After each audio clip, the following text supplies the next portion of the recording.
그래서 일단은 저작권법에 대해서 조금 잠시 설명을 드리겠습니다. 그래서 저작권법상의 이제 저작물이라는 것이 과연 어떻게 정의가 되어 있는가. 그래서 보시면은 저작물은 일단 인간의 사상 또는 감정을 표현한 창작물을 말한다라고 이렇게 규정이 되어 있습니다. 그래서 이제 가장 중요한 것은 이제 저작물로서 인정이 되기 위해서는 창작성이 인정이 돼야 되고요. 그래서 어떤 독창성이 인정이 돼야 되는 것이 있고, 또 사상 또는 감정이 어떤 구체적인 표현으로 표현이 돼야 됩니다. 그래서 저작권법상 이제 저작물로 예시가 여러 가지 나와 있는데요. 여러분 잘 아시는 뭐 소설이라 뭐 영상물, 뭐 컴퓨터 프로그램도 있고요. 뭐 회화 이런 것들이 이제 다 잘 아시는 저작물에 해당될 수가 있습니다.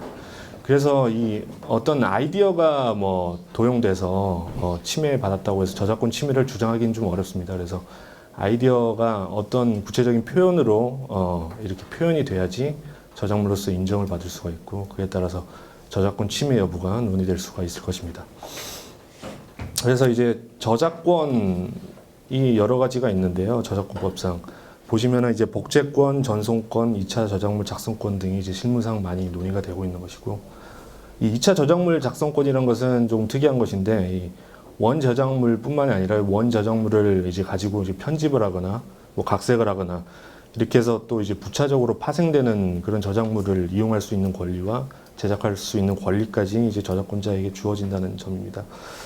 그렇고요. 일단 저작권 좀 발생적인 측면에서 3페이지를 보시면은 좀 특이한 점이 있습니다. 그래서 보통은 잘 아시는 특허권이나 상표권, 디자인권 같은 경우에는 이제 특허청의 뭐 출원 과정을 거쳐서 등록을 해야지 이제 등록되는 시점으로부터 발생이 되는데요.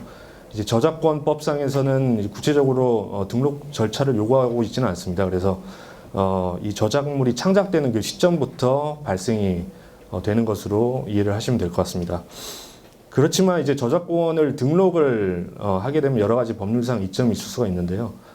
예를 들어서 저작권을 등록을 하게 되면 이제 뭐 다툼의 여지가 없겠죠. 내가 이 저작물을 만든 저작자라는 것이 인정이 될 테고, 또 저작권 침해로 이제 손해배상 청구 등을 할 때 이제 등록된 저작물을 이제 침해하는 행위를 한 자에게는 이제 침해 행위에 대한 과실이 법률상 추정이 되기 때문에 이런 손해배상 청구를 하는 데 있어서 용이한 점이 있겠습니다. 그래서 이제 저작권이 이제 침해가 되면 구체적으로 이제 3페이지, 4페이지에 걸쳐서 나와 있는 이런 구제, 뭐 민사적으로 제일 뭐 많이 하는 것이 이제 손해배상 청구가 될 테고요. 이제 형사적으로는 이제 진행할 수 있는 것들이 피해자가 이제 고소를 할 수가 있습니다. 근데 좀 원칙적으로 이제 형사적인 측면에서는 이제 피해자 본인이 고소를 해야 되는 것이 원칙이고요. 그래서 제3자가 하는 것을 이제 법률적으로 고발이라고 하는데, 이 고발에 의해서는 원칙적으로 공소가 제기가 될 수가 없습니다. 다만 이제 예외가 있는데, 영리를 위해서 상습적으로 저작재산권, 뭐 저작권 등을 침해하는 범죄에 대해서는 누구나 이제 고발이 가능하고, 이에 따라서 공소가 제기될 수 있습니다. 그래서 일단 뭐 이런 부분은 이 정도로 하고요. 일단 넘어가서 사례를 통해서 좀 더 저작권에 대해서 살펴보는 기회를 가지겠습니다. 그래서 이제 4페이지부터 제가 몇 가지 사례를 적어 놨는데요. 첫 번째 사례는 이제 뭐 보통 제목이나 광고 문구와 같이 굉장히 짧은 문장에도 이제 뭐 저작물로서 인정이 돼서 저작권 법상의 보호를 받을 수 있는지 여부가 이제 궁금할 수가 있겠는데요. 일단 그 페이지를 넘기셔서 5페이지를 보시면 박스 2개 이제 실제 사례가 나와 있어요. 그래서 첫 번째 사례는 잠시 설명을 드리면, 잘 아시는 소설가 이회수 씨가 트위터에 이제 트위터 글을 많이 쓰시는데, 이 트위터 글들을 모아가지고 이회수 씨의 허락을 받지 않고 전자책으로 발간을 한 케이스입니다. 그래서 이회수 씨가 이건 저작권 침해다라는 내용으로 소송을 제기했던 케이스고요. 그래서 여기도 아까 말씀드린 것처럼 이게 저작권법 제2조에 따라서 일단은 뭐 창작성이 과연 인정될 수 있는지 여부가 이제 문제가 됐던 사안인데, 이 박스를 보시면은 판례 문구가 이제 그대로 실려 있어요. 그래서 한 네 번째 줄 정도 보시면은 짧은 글귀 속에서 삶의 본질을 꿰뚫는 촌철살인의 표현이나 시대와 현실을 풍자하고 약자들의 아픔을 해악으로 풀어내는 독창적인 표현 형식이 포함되어 있다. 그래서 이 굉장히 트위터 글이 아시다시피 140자 내외로 짧은 글임에도 불구하고 이 이회수 씨 글 같은 경우에는 좀 뭔가 독창성이 부여가 돼서 저작물로서 인정이 되고, 그에 따라서 저작권 침해가 인정이 됐던 그런 케이스입니다. 이에 반해서 이 두 번째 박스를 보시면 이 21 노래 중에서 내가 제일 잘 나가라는 노래가 있는데요. 이 어느 그 라면 회사에서 내가 제일 잘 나가사키 짬뽕이라는 이 문구를 만들어가지고 이렇게 인터넷상에 광고를 했는 모양이에요. 그래서 이게 21 이제 작곡자 뭐라는 사람이 이게 저작권 침해다. 그래서 근데 이거는 이제 앞에 그 이회수 씨 트위터 글과는 반대로 이 판례를 보시면 네 번째 줄 보시면 내가 제일 잘 나가라는 이 문구 자체는 인기를 많이 얻거나 사회적으로 성공했다는 단순한 내용을 표현한 것이기 때문에 좀 독창성이 좀 부여되기는 좀 어렵다 이렇게 봐서 저작권 침해가 인정이 되지 않았던 그런 사례입니다. 그래서 중요한 것은 일단 저작물로서 인정이 돼서 저작권법상의 이제 보호를 받기 위해서는 이런 창작성이 인정이 돼야 되고 이런 짧은 문장도 창작성이 인정된다면 이 저작물로서 인정을 받을 수 있다는 것을 말씀드리겠습니다. 그래서 이제 두 번째 사례로 넘어가 볼 텐데요. 보통 이제 뭐 보도 기사 같은 경우 많이 이제 널리 알려져 있기 때문에 이런 것들이 과연 저작물로서 인정이 될 수 있는지 여부가 또 궁금하실 수가 있습니다. 그래서 일단 저작권법의 규정을 살펴보면 제7조에서 이렇게 나와 있어요. 그래서 사실의 전달에 불과한 시사 보도는 이 법에 의한 보호를 받지 못한다라고 되어 있습니다. 그렇다면 이 사실의 전달에 불과한 시사 보도가 과연 무엇이냐가 이제 궁금하실 수가 있는데 이거는 쉽게 생각하시면 일반적으로 뭐 날씨라든지 뭐 주가라든지 아니면 뭐 인사란, 부고란 등 같이 이제 정말 단순한 팩트만 가지고 이제 구성된 기사 이 경우에 이제 뭐 저작권법상의 뭐 보호를 받지 못한다고 보시면 되고요.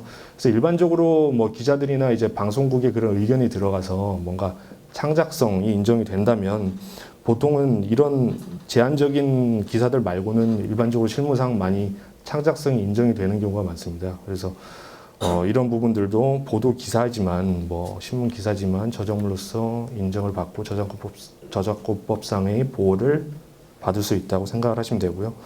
또 이제 기사에는 또 사진들이 들어가기 마련인데 이 사진이라는 것 자체도 그 사진 자체로서 이제 저작물로서 하나의 독창성이 인정된다면 하나의 저작물로서 인정이 될 수 있다는 부분도 염두에 두시면 되겠습니다. 다음은 이제 6페이지와 7페이지에 걸쳐서 나와 있는 음반에 대한 저작권에 대해서 좀 설명을 드릴 텐데요. 예를 들어서 내가 이제 돈을 주고 음반을 샀다. 그래서 음반을 사가지고 내가 운영하는 뭐 음식점이나 카페 등에서 튼다. 과연 이제 저작권법 위반인가? 아니면은 내가 이런 행위에 대해서 저작권법상 무슨 저작권료를 지급을 해야 되는 것이 아닌가라는 그런 의문이 될 수가 있는데요. 일단은 저작권법 또 조항을 먼저 살펴보시면 이런 식으로 규정이 되어 있어요. 29조에 청중이나 관중으로부터 당의 공연에 대한 반대급부를 받지 아니하는 경우에는 판매와 음반 또는 영상 저작물을 재생해서 공연할 수가 있다. 그렇기 때문에 뭐 아까 말씀드린 그런 사례처럼 내가 이제 구입을 해서 음반을 가지고 판매용 음반을 재생해서 뭐 장사를 한다, 뭐 음식점을 한다라는 경우에는 뭐 가능하다고 보입니다. 이 저작권법상 규정에 의해서.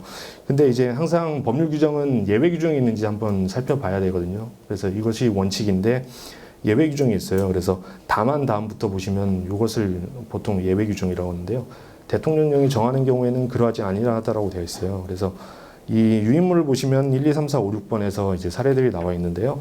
뭐 단란주점, 경마장, 골프장, 뭐 선박, 열차, 호텔, 그리고 마트, 전문점, 백화점, 쇼핑센터 이런 곳에서 이제 판매용 음반을 재생할 때는 저작권자의 허락을 받도록 이렇게 되어 있습니다. 그래서 제가 알고 있기로는 우리 백화점에서도 한국저작권협회 등과 이제 계약을 체결하고 저작권료를 지급하고 재생을 하고 있는 것으로 알고 있습니다. 지금까지 음반이었고요. 다음 네 번째에서 불법 복제 저작물의 다운로드 이렇게 되어 있는데요. 일단은 아까 말씀드린 것처럼 그 저작권 안에는 복제권이라는 그런 권리가 포함이 되어 있어요. 그래서 일반적으로 우리가 뭐 사적으로 뭐 DVD를 정상적으로 구매를 해서 파일로 복제하는 행위 자체는 이제 저작권법상의 복제 행위가 돼요. 그래서 복제권의 침해 여부가 문제가 될 수 있을 텐데요. 근데 이런 부분까지 다 규제를 하면 좀 과도한 규제라고 생각을 해서 저작권법상에서는 일정한 제한 안에서 사적인 용도로 복제가 가능하도록 되어 있습니다. 그래서 일단 규정을 보시면 30조에 공표된 저작물을 영리를 목적으로 하지 아니하고 개인적으로 이용하거나 가정 및 이해 준하는 한정된 범위 안에서 이용하는 경우에는 그 이용자는 이를 복제할 수 있다라고 되어 있어요. 그래서 본인이 뭐 DVD를 사서 이거를 뭐 컴퓨터 파일로 재생하기 위해서 파일로 이제 만들어서 그걸 가지고 다니면서 보는 거는 여기에 포함될 수 있는 거라고 생각할 수 있어서 저작권법상의 그런 규제에서 규제 적용을 받지 않는다고 볼 수 있어요. 허용된다고 볼 수가 있겠는데, 근데 문제는 뭐 P2P 프로그램 요즘 많이들 사용하시는 뭐 그런 프로그램들을 이용해서 다운받을 때 뭐 불법 파일들이 많은데 이런 다운로드까지 여기서 말하는 사적 복제, 허용되는 사적 복제의 범위에 포함되는가에 대해서는 좀 논란의 여지가 있어요. 왜냐하면은 뭐 보통 뭐 서구 국가 같은 경우에는 이렇게 사적 복제의 경우에도 복제하는 대상 자체가 적법한 그런 저작물일 것을 요구를 하고 있는데 아직까지 명시적으로 우리 법에는 그런 규정이 없어요. 그래서 보통 실무적으로 많이 문제가 되는 것은 P2P 프로그램이나 뭐 아시는 뭐 토렌트 파일 이런 것들을 이용할 때 다운로드를 하는 것과 동시에 자기가 가지고 있는 파일들이 업로드되고 공유되는 그런 뭐 상태가 있을 수가 있는데, 이런 경우에 이제 공유되거나 이제 업로드되는 거 자체는 아까 말씀드린 그 복제권이나 아니면 또 전송권이라는 거 있기 때문에 이런 것들을 명백하게 침해할 수 있는 그런 행위로 인정이 될 수가 있어요. 그래서 이 업로드나 공유하는 부분은 조금 조심을 하셔야 될 것 같습니다. 그래서 아까 불법 복제 저작물의 다운로드에 대해서 뭐 사적 복제가 허용되는 그런 대상이 되는 저작물이 적법한 것이어야 하는지에 대해서는 이제 판례가 명백하게 아직까지는 말을 하고 있지는 않은데요. 이 8페이지 보시면은 한 판례가 잠깐 언급을 한 적이 있어요. 그래서 네모 박스에 보시면은 다운로더 입장에서 복제의 대상이 되는 파일이 저작권을 침해한 불법 파일인 것을 미필적으로나마 알고 있었다면은 다운로드 행위를 사적 이용을 위한 복제로서 적법하다 할 수 없다고 판시하였다. 이렇게 되어 있는데요. 이게 좀 어려운데, 그러니까 다운로드 할 당시에 불법 파일인 것을 미필적으로만 알고 있다. 그러니까 미필적이라는 것이 이게 좀 법률적인 용어인데요. 이거 가능성을, 이게 불법적인 것임을 가능성을 예견할 수 있을 정도에 이른다면은 이거를 저작권법상에서 허용하는 사적 복제에 해당될 수 없다고 이렇게 판시하고 있어서 이런 점은 조금 유념하실 필요가 있겠습니다. 그리고 이제 넘어가서요, 8페이지에서 이제 저작물을 인용하는 것에 대해서 좀 살펴보도록 하겠습니다. 그래서 블로그 같은 걸 운영할 때 예를 들어서 영화에 대한 글을 쓰고 싶다. 그래서 뭐 영화 포스터나 아니면 영화 장면 중에 하나를 조금 쓰고 싶다라는 경우에 있어서 저작권의 침해 여부가 궁금할 수가 있는데요. 여기서도 일단 규정을 먼저 살펴보면 이런 규정이 있어요. 인용을 제한된 범위 안에서 허용하고 있는 규정이 있는데, 공표된 저작물은 보도, 비평, 교육, 연구 등을 위하여 정당한 범위 안에서 공정한 관행이 합치되게 이를 인용할 수 있다.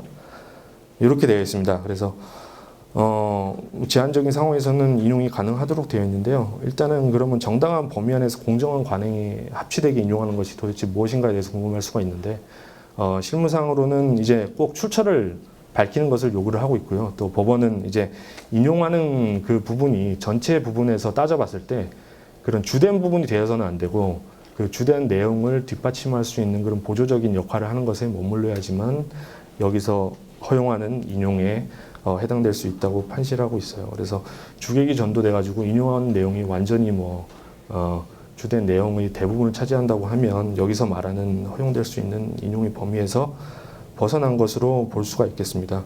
그리고 조금 조심하셔야 될 것은 영리적인 목적을 위해서 이런 인용을 하는 행위에 대해서는 조금 더 법원이 엄격하게 판단을 하고 있다는 점 유념을 하시면 되겠습니다. 또 이제 9페이지 다음 사례로 넘어가서 미술품의 저작권 이렇게 나와 있는데요. 여기 사례 보시면은 굉장히 오래된 뭐 고전 작품, 18세기 외국 미술 작품을 화보에서 복사해서 사용했다. 요게 과연 저작권 침해가 되는지. 근데 이제 저작권법상 이제 보호가 되는 저작물들은 이 보호 기간 자체가 영구히 인정이 되고 있지는 않아요. 그래서 원칙적으로는 보시는 것처럼 39조에 저작자가 생존하는 동안, 그리고 사후 70년까지 저작권법상의 저작물로서 보호를 받을 수가 있습니다. 그래서 굉장히 오래된 작품 같은 경우는 이제 뭐 저작권법의 침해 없이 이용이 가능하다고 생각할 수가 있는데요. 일단 여기서도 앞서 말씀드린 것처럼 좀 유의하셔야 될 것은, 여기서 이제 사진을 그 유명 회화를 찍어서 만든 화보를 사용했다고 되어 있기 때문에 이 사진이나 아니면 사진을 모아서 만든 화보 자체가 어떤 독창성이 인정돼서 하나의 저작물로서 인정이 될 수가 있다고 하면 그 화보 자체를 쓰는 것에 대해서는 그 저작권자인 뭐 사진 작가나 이런 사람들이 동의가 필요하다고도 생각을 할 수가 있겠습니다. 그리고 이제 마지막 사례인데요. 그래서 이거는 저작권하고는 직접적으로 관련이 없을 수도 있는데 요즘 실제로 소송을 많이 하고 있어요. 법무법인에서 이 연예인들 사진들을 이제 퍼서 뭐 블로그 같은데 쇼핑몰 블로그나 이런 곳에 사용을 하는 것에 대해서 문제를 삼기 위해서 이 특이한 거를 하나 주장을 하고 있는데 요즘에 퍼블리시티권이라고 사실 이제 퍼블리시티권이 아직까지는 명문화되어 있지는 않아요. 저희 현행법상이. 그렇기 때문에 좀 문제가 되고 있는데 퍼블리시티권을 침해했다. 그래서 여기서 말하는 퍼블리시티권은 원래는 이제 영미법에서 조금 인정이 되고 있는 권리인데요. 쉽게 말씀을 드리면은 연예인이나 유명인들이 자기 뭐 초상이라든지 사진, 뭐 이름, 뭐 목소리 등을 이용해 가지고 수익을 창출할 수 있는 재산적 권리라고 보시면 됩니다. 그래서 이런 재산적 권리 중에 하나인 퍼블리시티권을 침해받았다고 손해배상 청구를 하는 사례가 요즘 종종 있는 것 같습니다. 그래서 판례는 근데 실무적으로 좀 아직까지는 많이 갈리고 있어요. 이 퍼블리시티권을 과연 우리가 인정을 해야 될 것인지 여부에 대해서. 왜냐하면 헌법상으로 일반적으로 모든 사람들에게 인정된다고 할 수 있는 초상권이나 뭐 인격권 같은 것들로 뭐 손해배상 청구를 할 수가 있기 때문에요. 그래서 좀 문제가 되고 있는데 일부 판례는 퍼블리시티권을 인정하는 판례들도 있고 그리고 또 다른 판례들은 퍼블리시티권은 아까 말씀드린 것처럼 현행법상 명문의 규정이 없기 때문에 인정이 될 수 없다. 그래서 뭐 손해배상 청구를 인용하지 않은 판례들도 있습니다. 그래서 일단은 여기서도 조심하실 거는 일단 사진 자체가 아까 앞서 말씀드린 것처럼 하나의 독창성이 들어간다고 하면은 저작물이 될 수가 있고 그렇다고 한다면 이제 저작권자라고 할 수 있는 이제 사진 작가의 허락을 받아야 되기 때문에 이런 부분은 좀 유념하시면 좋을 것 같습니다. 네, 이 정도로 오늘 강연을 마무리하고 식사 맛있게 하시면서 궁금한 것도 있으시면 저한테 물어보시면 되겠습니다. 들어주셔서 대단히 감사합니다.